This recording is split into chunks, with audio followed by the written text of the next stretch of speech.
Well, this is definitely something unusual here on Mea Culpa. I am now sitting here and I am speaking with God. God, welcome to the Mea Culpa show. We've now done over 500 million downloads. What do you think? Wow, 500 million. That's way more than me. Well, that's way more than me. And I'm God. It's shameful. I should have like billions. Well, congratulations. I can't help but immediately be jealous. Well, I'm a jealous God. I appreciate that. So listen, God, obviously, Mea Culpa is a political show and there's a lot that's going on. I do want to ask you about the assassination of Charlie Kirk, which has stunned the country. In your opinion, in your godly opinion, what does it say about a nation where young conservatives, actually anybody then, can be targeted for their ideas without fear of widespread outrage? I mean, it's horrible that anyone should be targeted. And what happened was absolutely horrifying and terrible. And I luckily didn't see the graphic video that was going around on X, but I have heard from people who did, and it is absolutely, they're shaken. They were shaking. Like, I talked to at least 3 people who saw it, and they couldn't go on. Like, so I think it's the pinnacle of awfulness and horrifying times. And I think it's also terrifying that the president went online or put out a video immediately blaming everybody on the left without a shred of evidence. But fix the problem, not the blame, would be nice at some point. Fixing the blame is all Americans want to do. They never want to fix the problem. And the problem is that no one is safe. At the same time, there was a shooting at a school, right? And there was one a couple of weeks ago on like the first day of school. And those kids, they're not part of the radical left or the radical right. And they didn't do anything. But it's a terrifying, you cannot have a country if everyone is afraid all the time. I think it's absolutely terrifying. I obviously said thou shalt not kill. I have a million thoughts, Michael, and they're all sad and worried for what comes next. Hey, let me ask you this question. When was the last time in history that you remember something with this sort of widespread outrage, with this sort of behavior? Well, it's a tough one. I mean, this outrage at this sort of behavior. What behavior are we talking about? The violence. The violence. Yeah. The last time that it happened, I mean, it was every single day in America. That every time a shooting happens, it's just as shocking and horrifying to me. And I think that this rush to blame or frame people that had nothing to do with it is terrifying and frankly illegal. People are getting sent threats. People had nothing to do with this and would never advocate for any violence. I think it's horrible that anyone should be targeted. I think there was a time in the United States where, yes, you always had these people that said out evil, outrageous things, but people weren't getting fucking killed, right? Yeah, and then and then people they would say their thing, and then everybody would just sort of, roll their eyes and go, okay, whatever you say, and then that would be that. And now with social media, the power of screenshots and headlines and videos to marinate and resonate and penetrate is a totally different ballgame. It's terrifying, man. What's going on? Let me ask this question. So, God, because you brought up that Trump went on, he made a video blaming Democrats and liberals and all that. But it wasn't just Trump who went out and did that. It was a whole slew of Republicans that immediately blamed Democrats. All at once. All at once. ignoring facts. So this is true political discourse. I mean, I don't think we've had this kind of discourse since what, Cain and Abel? It's right? Deep cut. Yeah, I mean, how do you blame? First of all, it doesn't, whoever this person was, deeply, either a hitman, a lot of people are saying, many people are saying, Michael, or a obviously very deranged individual. Their politics, like, what does it matter? Do you blame everybody? Everybody who has the same politics gets blamed now for what a madman did. The one 2 weeks ago, right at the start of the school year, it was a shooter. And on the one hand, this person was fascinated with and worshipped radical white supremacist ideology and worshipped white supremacist shooters all day and all night. But on the other hand, they're trans. So, the left wing points out, hey, his ideology is very hateful. That person's ideology. And then the right wing just says, yeah, but they were trans, so therefore all liberal. Like, you can't, these are not good faith arguments. No, they're not. This is obvious lies. And in addition to thou shalt not kill, I would like to also remind you of another one called thou shalt not bear false witness. Mm-hmm. And I think that's what's happening here. And it's also obvious and so fast and so coordinated. It's very suspicious. You know what I'm afraid of? I'm afraid that there's going to be all forms of retaliation now. And I would, at that point in time, I would put all the responsibility on the leaders that are out there. Anybody who has a platform and a large voice who escalate this rhetoric of retribution. I mean, I've literally who is doing that? Oh, you mean on both sides? Okay, on both sides. They're saying the left is doing it. They're saying, and then of course the other left is saying the right is doing it. On the left, here's the thing: I see like tiny little accounts and commenters. They say the most fucked up shit on both sides, right? But the big accounts, who are the big accounts that are instigating it on the left? Anyone? Well, take a look at some of the members of Congress. Some of the members of Congress are out there talking about how this is an act within which to shut down the conservative view that this is against, of course, Catholicism, that this is against Donald Trump, and that they cannot stand for it, and that they now have to they now have to take up arms, and they need to bond together. And it's like calling for. What did I miss? Who said that? Who are the people that are saying that? Any names? I'll be honest with you. I can't remember. I was watching it on CNN, and then they brought them on. There was one Republican after another, who basically are blaming and calling for, the movement to, solidify, to ensure that Charlie Kirk's legacy is not lost, and doing anything that they possibly can. Now, I'm not saying that they come out with direct statements of harming anybody else. But remember, unfortunately, you put some people on this planet, on this earth, who, have some problems with their fucking minds, right? I mean, and America has no safety net for any of these people. They're never-ending supply of lunatics.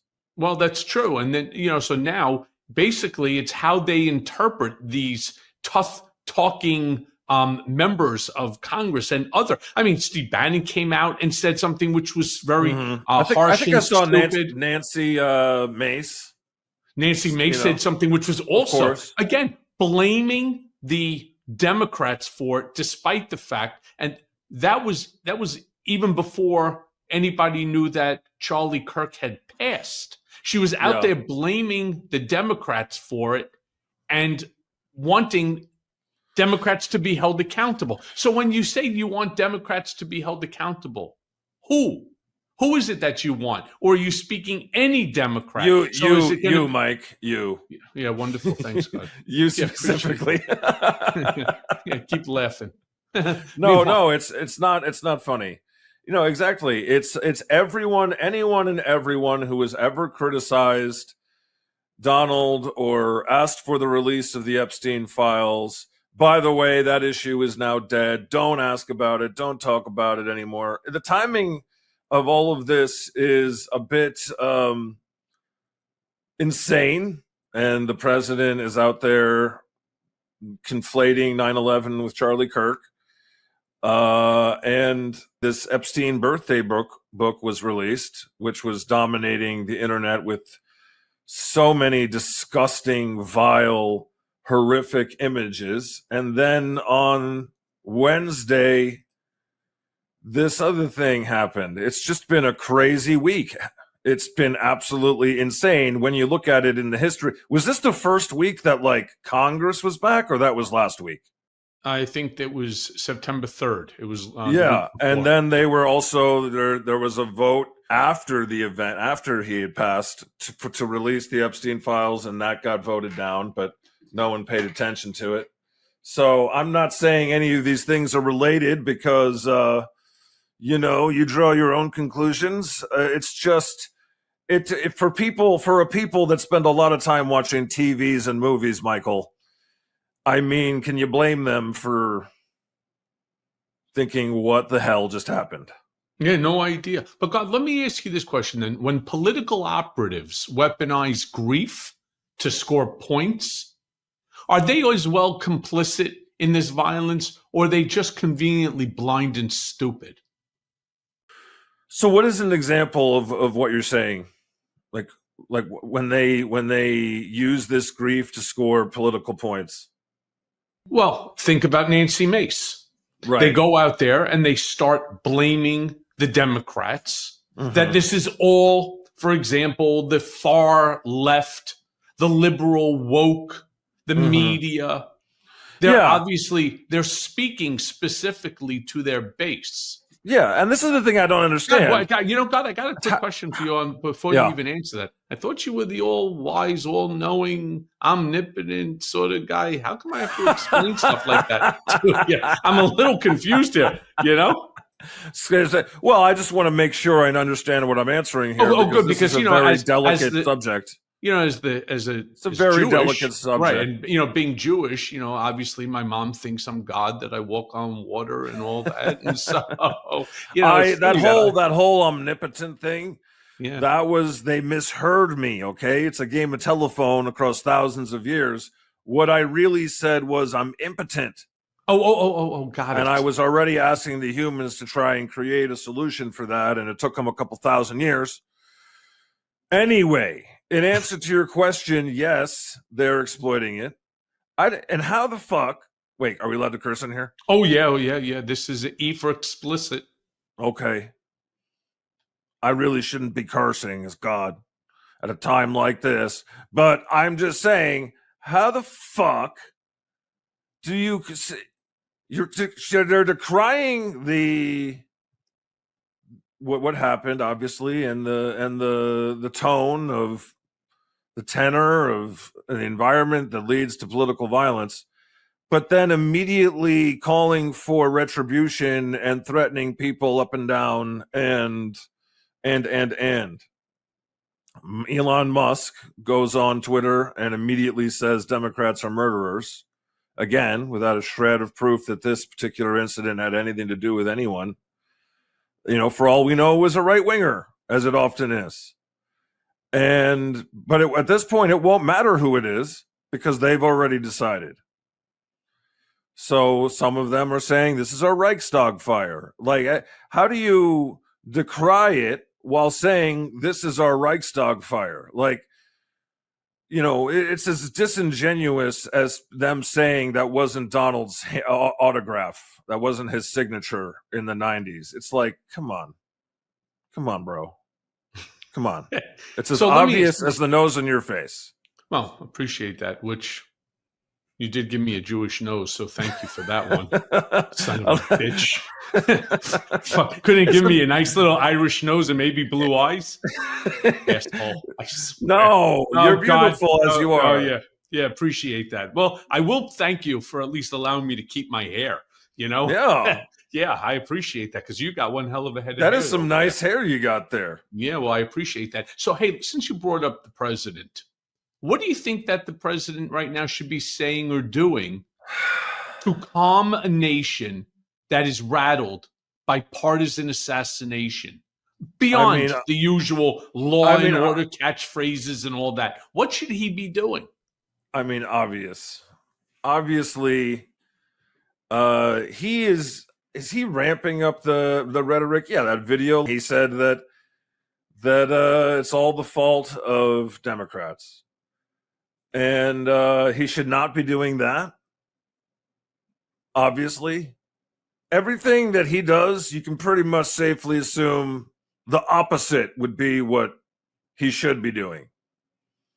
So at any given time, he's doing what benefits him the most, which is to distract from everything else, to focus on something else. Everybody's been saying it for months. Man, he really is trying to distract us. Well, now he has something, he must be, I don't know. He made his first comment announcing the only way we found out that Charlie had passed was from Trump's post. And then he said he made it about himself. How did you work for this guy? I did for almost a decade and a half. What year did you start? 2007. Wow. Though I was working for him literally since about 2005, 6, but that was just doing things legal. Different lawyers for different purposes. Right, but these were legal matters. Mm-hmm. Yeah. And then you went to prison for that motherfucker. Well, yeah, that I did. That's crazy, man. How long were you there? Well, I was supposed to be there for 3 years, within 3 years of supervised release, but I only ended up being incarcerated for 13 months. By the way, you should know all this stuff. I'm just refreshing. Well, I should. I should. I was there for 13 months because of something that you sent here to this earth called COVID. Oh, yeah. Yeah. Well, congratulations on getting out early for reading the Bible or something. But that's fucked up, man. Yeah. But now you speak vociferously against his regime. Well, I don't really speak against him, or what I do is I call it for what it is, which is, of course, truth to power. There are things that I don't disagree with him on. I believe that every country has borders and borders should be respected. I truly believe that. Do I believe in the harsh and the cruel manner to which that this administration, like a Tom Homan, is going about dealing with the undocumented migrants, many of whom, by the way, are going through the process to become citizens, but doesn't matter. More of a standard, like Republican, what Republicans used to be sort of approach. Yeah. How about before you start sending ICE agents with masks on there, before you start throwing people into the backs of trucks with zip ties and so on, how about if instead you put together a group of Republicans, a group of Democrats, make a bipartisan committee and come up with a logical, a fair, a humane immigration policy reform? It's something that this country hasn't done in a long time. That would assume that they're actually trying to solve the problem. What's interesting about what they've done is that their numbers are actually down from Biden, right? The number of you're talking about deportations, yeah. Yeah. It's actually down, but what's way up is the theatrics. So I think with them, what they care about the most is the theatrics of it all, so that they can say, see, look what we did. You see this picture? Kristi Noem in front of people in a Supermax prison. And now that isn't an operation anymore. So, or they're not using it anymore. We've all set health goals: lose weight, exercise more, eat better. But let's be honest, without a plan, they usually fade faster than a politician's promise. And that's where Prolon comes in. Their 5-day fasting mimicking diet, it gives you a science-backed, structured approach to actually see results. And yes, real results without needles, without starving yourself, and without giving up food that you actually like. Long work weeks, nonstop travel, deadlines that feel like interrogations, I get depleted. In just 5 days, it works at the cellular level to rejuvenate you from the inside out. Fast focus, sustainable weight loss? Check. Lean muscle protected? Check that too. Energy boosted? Absolutely. And the meals? Soups, snacks, beverages, all prepackaged, ready to go. And here's something important, 100% organic. You even get 5 labeled boxes, one for each day, so there's no guesswork, no cheating, no excuses. This isn't a gimmick. It's decades of research at USC's Longevity Institute, backed by top US medical centers. It triggers autophagy, a Nobel Prize winning cellular repair process that literally cleans up your damaged cells. I mean, think of it as a cellular spring cleaning without having to hire Marie Kondo. Now, no matter the season, when I'm craving the real reset, Prolon is the only nutrition program that works for me. It's convenient, science-backed, and most importantly, it works. So right now, listeners get 15% off site-wide, plus a $40 bonus gift when you subscribe to the 5-day program. So go right now to prolonlife.com/mea culpa. That's Prolon Life, PROLONLIFE.com/mea culpa to claim your discount and your bonus gift. And trust me, 5 days, you'll feel like a completely new version of yourself. Even I didn't see this coming, and I've seen a lot. Any case, serious shit, man. It's not funny. None of this is funny. Tragic. Hey, God, yeah. God, let me ask you this. In your eyes, does Trump have a moral duty to explicitly condemn political violence on both sides rather than that selective blaming one party, meaning the Democratic Party? Oh, of course. I mean, that's what a good leader should do. But has he done that? No. Well, what are you going to do about it? You're God. My powers ain't what they used to be. You know, right now I can barely do my laser eye fire beams. That's the best I can do. I can't, they don't pop anymore. I used to be like Cyclops in this mug. But any case, you know, I'm just out here trying to say my piece, like, you know, which has always been since time immemorial, murder bad, lying bad, be a good person. And the reason that you do that is because the wages of sin are, you know, Yeah. so you're all going to get killed. There's no one is safe in a war. It's, you know, it's strange to see people talk about bring on civil war. Here we go. This is war when they've never seen war. And it's always those people that are calling for war. And I just think that I've never wanted beef. I don't want beef. I don't want war. No, you don't want pork. Beef, you're okay with. I don't need your civil war. Yivarechecha Adonai v'yishmerecha. Hey, God, let me ask you this. What do you see? Because, again, you see everything. What do you see in the hearts of Americans when acts like Charlie Kirk's assassination no longer shock people, but feel just like just another fucking headline for the day? I mean, I don't know if anybody had that thought. I think it was huge news, man. I think it was like, you know, because there was video going around. It was like a 9/11 type of event. Like, but it's just another headline.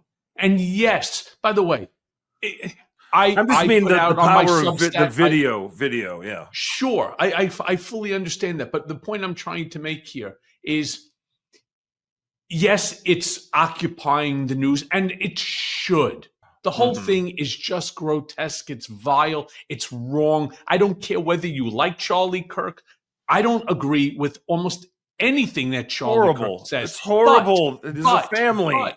Correct. But he's entitled to say and to think what he wants. In fact, when I come on my Mea Culpa podcast, when I do my Substacks or YouTube videos, when I go, and I've been asked by 4 different universities to come in to speak at that school, when I'm asked to go and to be part of a protest like the No Kings protest and to march, I'm now in the same, because I am to a smaller degree, the same target that Charlie Kirk was, just from the other side. And it's not just me, it's anybody who has an opposing position. And yet, at the end of the day, to me, it feels just like it's just another headline. It's a bigger headline. It's like the headline when there was the mass shooter in Vegas. I don't think it's another headline. Fire. I think it's a massive political earthquake for them, especially, and for everyone in the consequences of it. I think it's absolutely cannot be underestimated how much this will be used to justify, and it's terrifying. But God, I bring this up not to disagree with you, because I want to stay on this earth for a little while longer here. But it's eerily similar to the 2 events against President Trump, the 2 assassination attempts against Trump. Yes, it dominated the headlines, but then it sort of goes away. And yes, just like the Democratic lawmakers that were murdered in Minnesota. Yes, that lasted all of Melissa one weekend. Hortman, exactly. And that's the point I'm trying to make. It's and like Trump did not numb. He didn't even call the governor. And when they asked him, why didn't you call? He said, why would I do that? Yeah, I don't like him. And I just think that's awful. It is awful. Hey, let me ask you, since we were talking about immigration, considering his hardline immigration policies, is he actually protecting America, or you think he's just feeding the same fear that encourages this violence domestically? I think the only thing he cares about is himself, and everything he does is to protect himself and their plans, to make sure their plans go through. I think he's a fascist, and he operates by the fascist rules of the ends justify the means, do whatever it takes to win. And that much should be obvious. I don't know what you want to call it, but I just think that I don't believe that the ends justify the means. I think that leads to really bad shit. And I think everyone's getting a lesson in that. I think that anybody remember the movie like Schindler's List and like all those movies that they made, but in the 90s and the previous 40 years recounting what had happened? I remember the lessons, and I just think that I'm not the smartest God in existence. It seems pretty obvious what's going on. Well, you can't say it. You can't say it out loud, but it's pretty obvious. Yeah, I'm not going to disagree. I think that this entire group of enablers that are surrounding him, they are putting America's democratic republic in massive, massive jeopardy. So then let me ask you this question. Speaking of jeopardy, do you like any TV shows? Is there anything, Jesus Christ, anything lighter we want to talk about today? My only reaction to this was, holy shit. And then I shouted out, Jesus Christ. And he was like, yeah, Dad. And then Michael. Is he around? Does he want to join us? No, he wasn't available today. Oh, all right. but maybe next time. Okay, it'll happen. So let me ask you this then. How do you view the ethical and the spiritual implications of detaining these migrants in mass, often and regularly in these substandard conditions, while legitimately ignoring the human cost? It's the complete opposite of everything Jesus ever said. That's my answer. Final answer. Yeah. I mean, it's horrible. Didn't Jesus say to welcome the stranger? I'm Jewish. I didn't study the New Testament. Can we go to the Old Testament if possible? All right. Well, if you're going to the Old Testament, I am with all due respect. With all due respect, sir, I am part of the chosen people. Yeah, please don't look at the Old Testament because, man, I was on some shit back then. No, I got into quite a bit of trouble back then. You got to admit. Oh, yeah. What was your favorite thing that I did in the old T? The frogs, right? No, not particularly. No, not the frogs? No, I kind of liked it. I'll be honest with you. I got into trouble myself when I went to yeshiva, believe it or not, yarmulke, tzitzit, up until 5th grade. And I had an argument with my teacher. And the argument was over Abraham being directed by you to place his son on the altar. I know where this is going. Yeah, to place his son on the altar and to sacrifice him in your honor. And I just distinctly remember saying, I mean, is God evil? And the rabbi, my Mora, the teacher, was incredibly angry at me and asked me to leave. And I asked him why.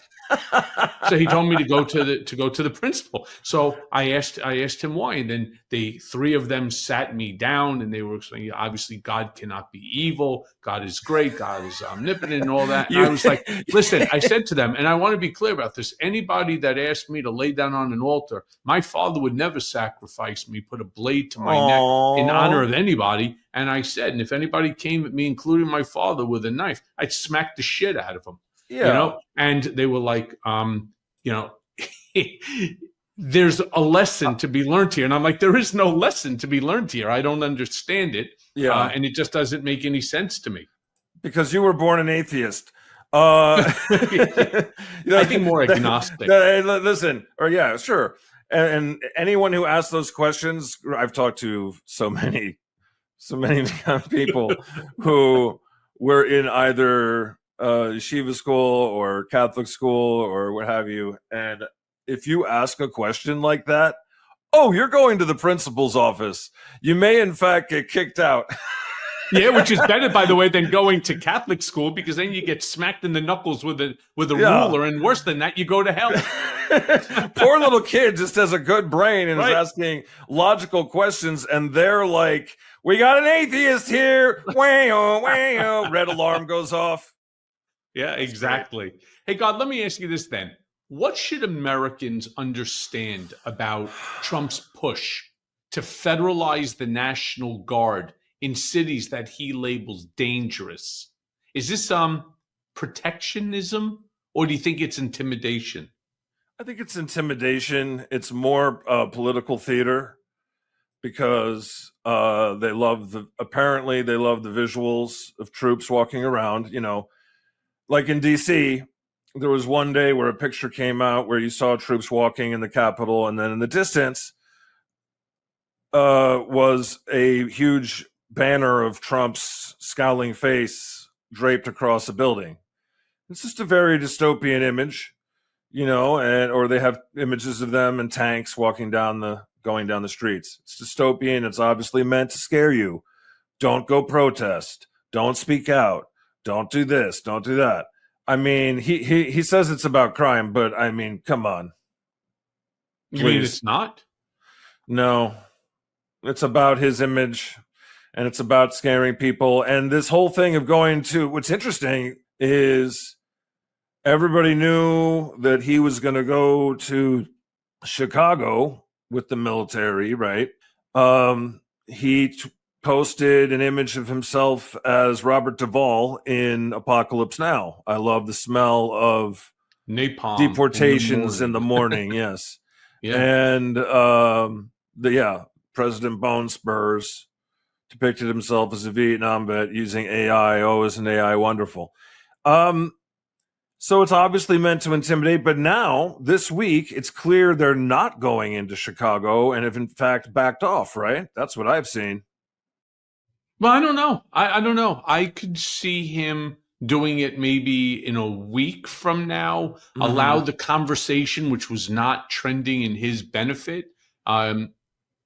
So he'll back away. But then when you least expect it, boom, you're going to wake up. They're going to be landing. It'll be like, taking the shores, right? And they will just show up in Chicago and other places and start doing what they do, like what they did, for example, in Georgia. I mean, nobody thought that they were going to Georgia. Next thing, they show up at a Hyundai plant. Yeah, and a group of what?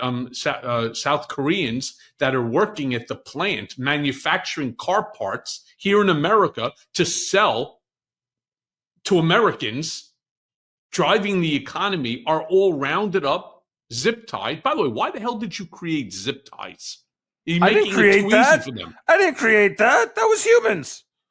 Well, you gave them the idea. I created shit like grapes and weed. Y'all created plastic and zip ties. Whatever you say, God. Yeah.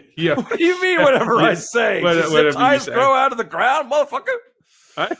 I have no idea. Hey, listen. Show me a zip tie bush. Exactly. When these local officials end up resisting this federal overreach, and Trump then does like what he did in Georgia, exactly, and when they escalated anyway. Is this a defense of law, or do you think it's a dangerous precedent for political militarization? I'm going to go with B. Dangerous. No, wait, I was wrong? No, I'm just teasing. Is there an all of the above? I mean, yeah, it's, well, you're a lawyer and I'm just God.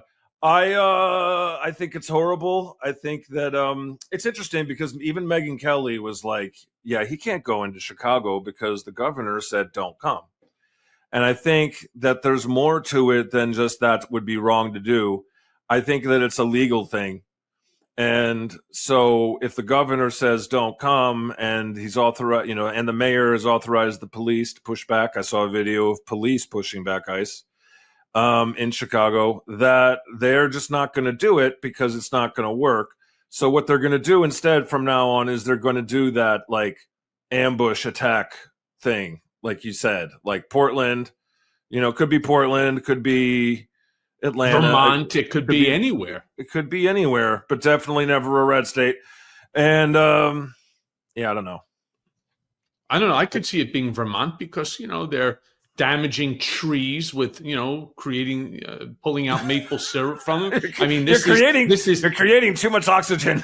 This is right. They're pulling maple syrup out. They're harming our environment, and this administration has to protect oxygen and CO2 and so on. And and they're doing what they need to do. I want some delicious French toast now with maple syrup. I would just say that it's when. By the way, you did great. By the way, God, you did great with the French toast, especially with all due respect, brioche. The challah French toast rules. The challah, right? Yeah. I think that this too shall pass is one of the wisest things that you can ever say at a moment like this. Also, I like Mr. Rogers, who said, look to the helpers. So don't look to the herders, I guess, would be the answer to that, because they just want more hurt to happen. And for them to pretend like they don't is a joke. And I think that Yeah, man, it's these are crazy times y'all are living through down there on Earth. Thankfully, I'm not down there. Thankfully, Jesus is not down there. Okay, it's not Hey, safe. yeah, it's not. So then why do you think these politicians are choosing the performative outrage over just trying to create real solutions, seriously knowing that their words can ignite violence or worse? I don't think they understand yet how this works. This episode is brought to you by Prize Picks. Now, look, you and I make decisions every day, but on Prize Picks, being right can get you paid. Don't miss any of the excitement this season on Prize Picks, where it's good to be right. Look, I'm so excited to see Saquon Barkley run the ball this weekend, and I'm thinking that he could even have more than one rushing touchdown. Prize Picks is simple to play. Just pick more or less on 2 to 6 player stat projections. And if you get your picks right, you could cash in. Prize Picks is also the best way to get action on sports in more than 40 plus states, including California, Texas, and Georgia. Prize Picks invented the flex play, which means you can double your money even if one of your picks doesn't hit. Prize Picks is the best way to win cash this football season. I mean, which players are going off? Which ones aren't? Make your picks in less than 60 seconds and turn your takes into cash all season long on Prize Picks. Prize Picks is the best place to win cash while watching sports. So join millions of users and sign up today. Download the app today and use code Cohen to get $50 in lineups after you play your first $5 lineup. That's code Cohen, Cohen, to get $50 in lineups after you play your first $5 lineup. Prize Picks. It's good to be right. I think that Americans take a long time to learn lessons. I think that Winston Churchill was correct when he said that Americans always do the right thing when they've done everything, after they've done everything else. It's the last thing, the very last thing. And I never thought that Americans would put off the last thing this long. I never thought the fire would burn this long. But it's at a certain point, it's a tipping point, right? It's a tipping point good, tipping point bad. And what's it going to take? How many people, how many children? You know, they always say you can't have a country without a border, but how can you have a country when no one is safe to be anywhere? When children aren't safe to pray at their church that's part of their school. Damn you, profound God. On the first day of fucking school, man. I mean, you are profound. It's the first day of school, bro. I know it's I'm a weird person to be this profound because I'm a fucking cartoon. Yeah. So, hey, let me ask you this. I want to. Sorry, I'll go back. I'll put my clown makeup on. Sorry. Let me ask you this then. Let me get my shine box. Yeah. Oh, there you go. When faith is twisted into a weapon to justify power grabs, what guidance would you give Americans to separate true morality from political exploitation? Because when I sit sometimes and I listen to some of the rhetoric coming from far right, yeah, they use continuously the Bible, references the Bible, Christianity. It's horrible. They do it much in Jesus's name. And have for thousands of years. Okay. You know, the Crusades would like a word. I think that these are things that have existed throughout history. I don't think anything's changed. I mean, you just have people whose brains are predilected to, it's my fault, really. I should really start issuing a patch on these broken ass brains. But like, people are just, their brains, like you born kind of smart. asking questions that get you sent to the principal's office because you ain't supposed to ask that question. And now here you are. Here you sit. Sir, it's no different. You might get sent to the principal's office for asking questions. And I just, isn't that crazy? That's crazy, right? And so these people have been here through time immemorial. At this point, I'm hoping that your scientists can solve it, because they've come through in a lot of things that I was struggling quite frankly, like, replacing limbs. Another one is like losing weight. I'm on this thing called Ozempic. It's great. I've lost like 15 pounds in 2 months. So hopefully they come up with a drug soon that can solve people being fucking like insane lunatic morons that are just making everything worse. Okay, but hold on, wait. Again, going back to my yeshiva days.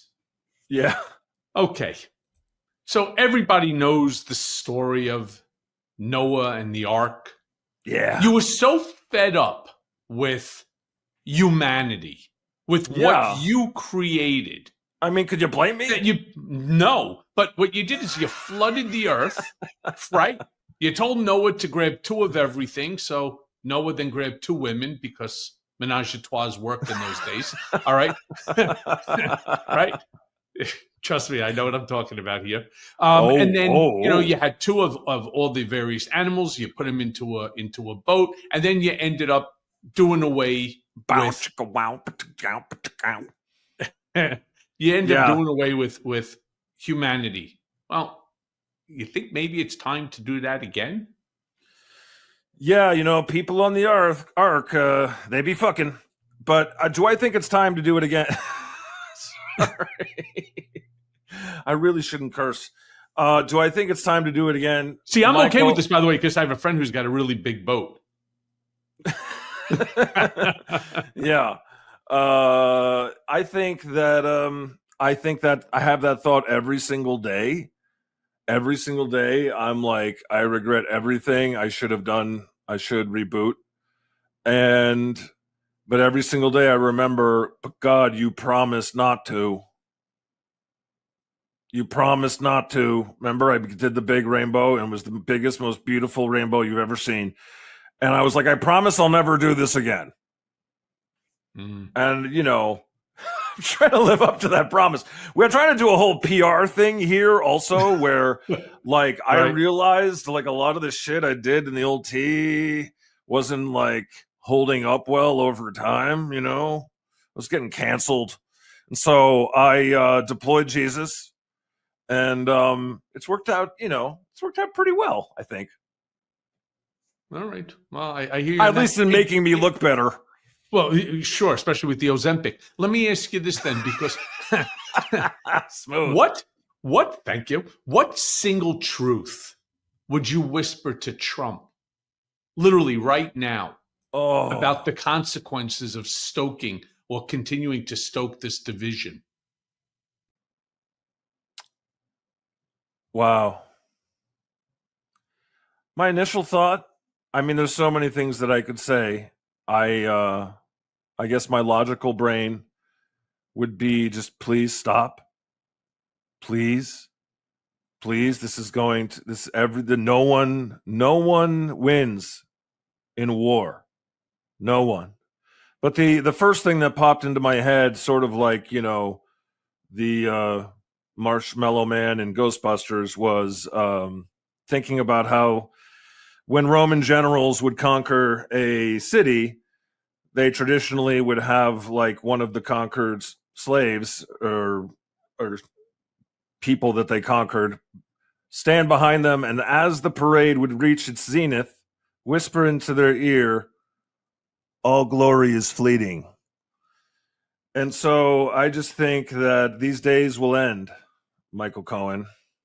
Yeah. And that be careful. I don't know. I just stop. None of this is going to work. He keeps thinking that this is, then he's going to do this, and then they're going to do that. And then people are just going to, they're going to be able to trick people. And it's just not going to happen. People are too smart now. Nice. That's good to know. So, hey, God, would you do me a favor? Level with me on something. Okay. When I worked for Trump, did Are you you ever going to heaven? think... Everyone wants to know, am I going to heaven? That was one of my questions coming up. But when I worked for Trump, did you ever think this schmuck is going to regret every second of this? Or did you just decide to let me suffer? I think that all the time of the people that I see now. It's very strange because on the one hand, people like Marjorie Taylor Greene, Nancy Mace, and Lauren Boebert have been demanding the release of the Epstein files and standing with the victims, and good for them on that. Bless them for that. But on the other hand, the next day, this lies of I think it's that. I forget your original question now. I do. I feel sorry. I feel sorry for everybody. And I think it's just unbelievable because in my experience, 80 to 90% of people are absolutely wonderful, maybe more, when you get to know them. And they have just You are truly a loving God. Well, maybe it's 70-30. Can we go with that? How about 65-35? What do the polls say today? I don't know. We'll have to do one of those polls. But none of us believe the polls anyway. Hey, I have another really important question for you. Yeah. Between Trump, Giuliani, and me, who's been the biggest pain in your divine ass? And be honest here. Trump, come on. More so than Rudy Colludi, drunken Giuliani? Yeah, I mean, it's evil is a spectrum. Lies are everything's a spectrum now. I just think that you gotta hand it to Donald on he's history's like most prolific liar, and he operates at a high. Listen, Rudy Giuliani was a mayor. Trump's the president. So if you're going by who's a bigger pain in the ass, like overall, and how many prayers I get related, it's you got to go with the bigger name. I mean, always go with the bigger name, right? And finally, God, because the hour goes by way quick here on Mea Culpa, and I don't want to take up too much of your time. So finally, God, did you design my Brooklyn accent on purpose? Or is that just your way of making, sure that nobody forgets what I'm fucking saying? Yeah, it's a good one. It's a good one, It's weird. It's like you're like a character out of Goodfellas, and the other night the other day, or actually it was yesterday before all this, like Trump got booed at a restaurant and he was like, get him out of here. I was like, he sounds exactly like Robert De Niro in Goodfellas. Your Brooklyn accent, it's a gift, my friend. Enjoy it. You could have gotten a much less to somebody else. Why? What's wrong with it? You got made fun of it by the elites? Do you think? Fuck them. Yeah, hey, amen to that one. God, let me once again thank you for joining me here on Mea Culpa. It is an honor and a privilege to have finally met you. I always knew one day I would meet God. Well, the jury's out on everybody, but until the bell rings. Hey, you know what? Then let me make that my final question. Am I going upstairs or downstairs? I said, let's see what happens the rest of the way. I'm not going to buy. I can't give you early pardon promise. Who knows what you might do tomorrow. Very true. God, but I think, let me tell you this: you're trending up. Oh, you're trending up. Wait, hold on a second. Oh, thank God. You're speaking. You're trying to use your voice, and you're trying to atone clearly for who you worked for, right? Am I right about that? Yeah. I mean, look, I am definitely speaking truth to power. Yeah, and it's definitely especially these days. It's not easy these days because and I joined you at a very horrible time in the country. And I hope that everyone would see that a good goal for the future is zero shootings, zero violence. Amen to that. God, thank you again for joining me. Hopefully, well, I was going to say, hopefully I'll see you soon, but yeah, not too soon. See you online soon. There you go. Okay. Thanks, Michael. Thank you, pal.